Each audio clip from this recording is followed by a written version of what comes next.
How to use trust and will guardianship planning properly. Beginner mistakes that cost you. Guardianship planning with trust and will is essential for protecting minors, but beginners often make mistakes that can cause confusion or legal challenges. The first mistake is not choosing the right guardian. Consider reliability, values, and willingness to serve. Naming someone unsuitable can create stress and disputes for your family.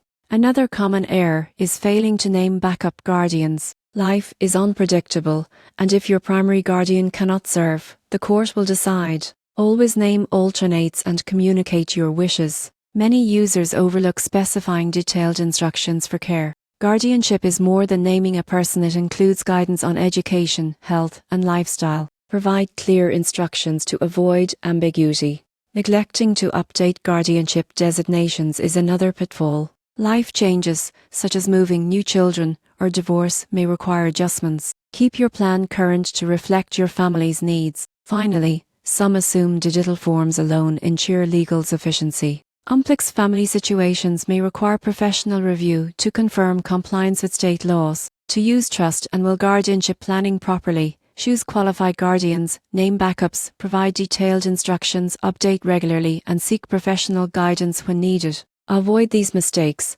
and your children will have the protection and guidance they deserve.